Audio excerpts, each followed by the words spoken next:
and welcome back to the 42 Training Podcast. This is your host, Coach Ren, back with another exciting episode for you. I got my very special guest here, Erin Altemus. Erin, welcome to the show. She's so excited to be here. I can see it on her face. Thank you, Ren. She's a little nervous. Okay, me too. It's all right. So, Erin and I have been colleagues in the past. We've known each other for, I don't know, geez, how many, 5 or 6 years now, right? Yeah, It's 5 years. just about, yeah. And we actually are, kind of neighbors. We live just down the road from each other. And she's been trained with me, and I've even trained her husband a little bit. So we've got to know each other pretty well over the years. But Erin is a nutrition therapist, or what was that title you gave me there? Yeah, it's a mouthful. I'm a functional nutritional therapy practitioner. There we go. What she said. I'll tell you what it is. Yeah, we'll talk about it. But yeah, so Erin's been working in nutrition, and she even helped run like a 13-week nutrition program for a while. She worked on college campuses as well as in corporate settings.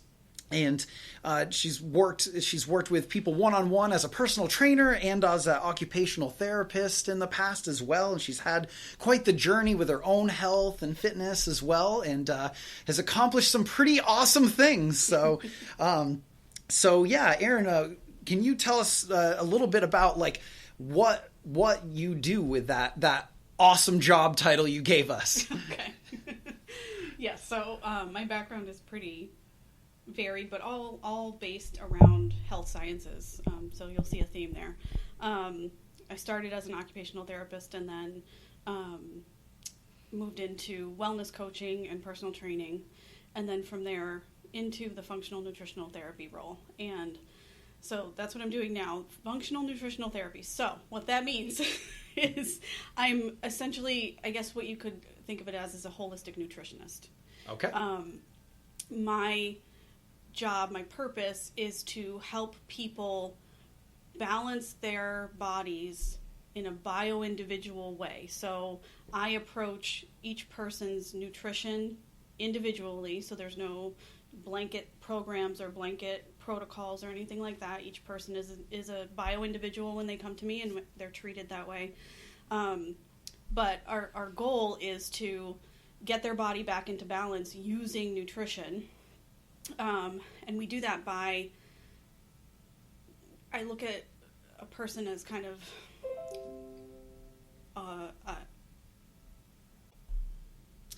so in nutritional therapy, we look at the foundations of health and really shoring up the foundations of your health so that your body can naturally bring itself back into balance. And what I mean by that is for people who are struggling with digestive issues or fatigue or hormonal imbalances, my view as a nutritional therapist is that your body, when it's given the right fuel, when it's given the right components, can naturally shift back into balance from those concerns.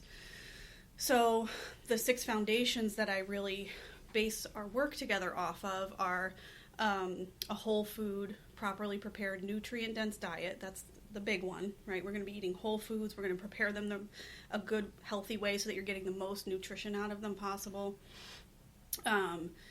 Digestion, so we want to make sure we're optimizing digestion. Hydration, making sure you're properly hydrated. That's a little bit trickier than it sounds. It's not just drinking water. Mineral balance, that's a big one. Fatty acid balance, so making sure you're eating the proper fats that are nutrient dense and are going to take care of your body and decrease inflammation rather than promote inflammation. And blood sugar regulation, so making sure that you're eating well-balanced meals and that your blood sugar is staying within a healthy window and not experiencing big dips and spikes of glucose and subsequently insulin. Great. So each person, you approach them a little bit differently, and do you use, like, you kind of take a look at these 6 principles and kind of see maybe where they need to improve, like which areas specifically, and you kind of take it from there? Yeah, so every person who comes to me completes what we call the nutritional assessment questionnaire, and it's 320 question. That sounds like a lot, but they go quickly. They're just a little, they're symptom questions. So basically, do you experience this? And the person checks off frequently or sometimes or never, along those, like it's a rating scale. And then I use that information from those 320 questions, and I basically play detective. And I look into those symptoms, because every symptom that someone has tells me a story about what's going on in their body. And I pull those puzzle pieces together and help them figure out what might be more of the root cause of those issues that they're experiencing, rather than, just dealing with the problem on a surface level. We're digging down and trying to figure out what is exactly causing this to happen. Why are you experiencing this, and how can we rebalance it so that you stop having this symptom? Wonderful. Yeah.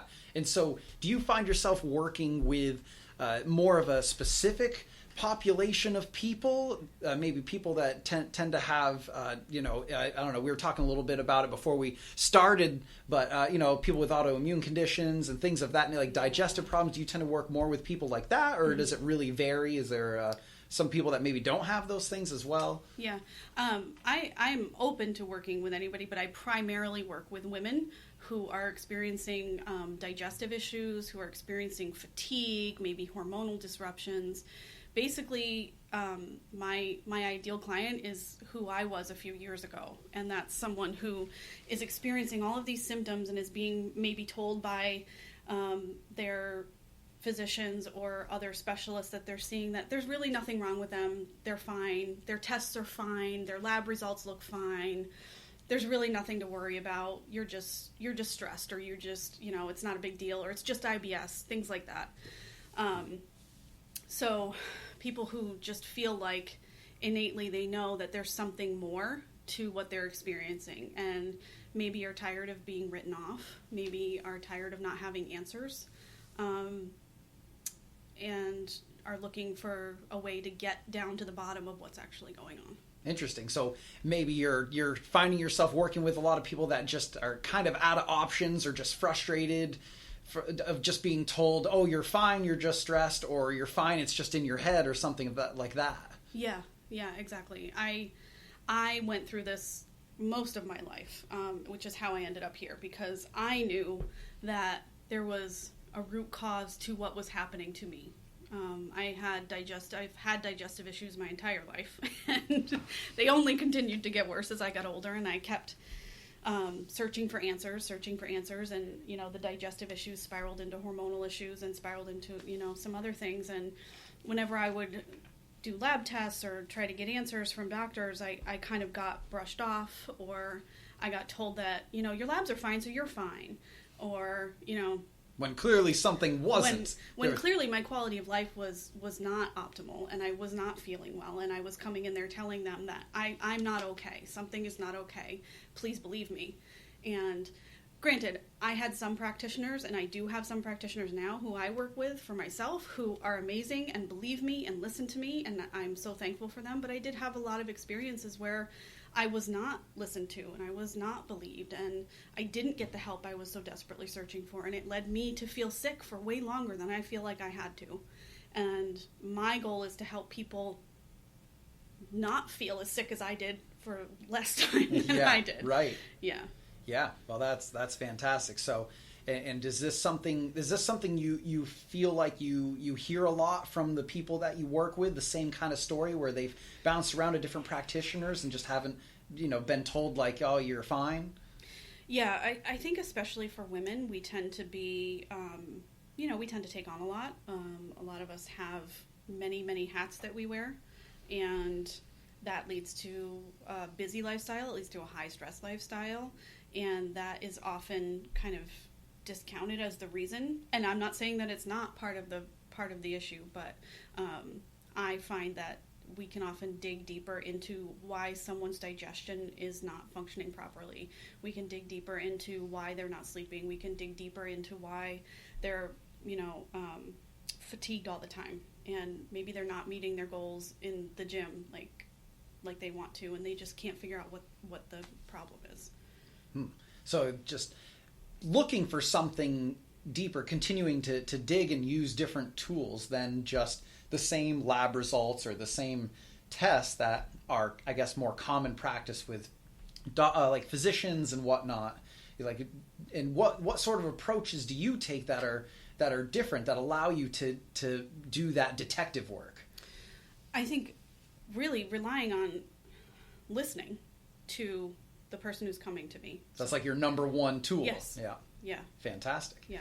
I've joked before with some of my, like, listening is my superpower. I'm a good listener, and I pride myself in that, in listening to my clients when they come to me. I want to hear their story. I want to hear what's going on with them. I want to understand what it's like to walk in their shoes and go through their day. And so listening to what is going on with them is top. I want to know their story. And then using their symptoms as clues is the other one. I am listening to their story, picking up on the things they say, picking up on those symptoms that they check off on the questionnaire, and really pulling together an idea of what's happening, using those things to tell a story of what's going on in their body. Because your body is always talking to you. It's always telling you what's going on. We just have to listen. Interesting. And so what are a lot of the things, or I guess some of the most common things that you find tend to cause these issues that arise most often, like the fatigue or digestive issues? What are you seeing mostly? Well, we'll start with an easy one. Please do. Yeah. We'll start with an easy one. So digestion is a big one. And there are things that I pretty much, and like I said, everything's bio-individual, but there are some blanket statements that apply to pretty much all of us. We all live very busy, very fast-paced lives at this point, I think. Right. And what tends to go out of the window when we are living those busy, overscheduled lives is slowing down and eating quietly, calmly, and chewing our food.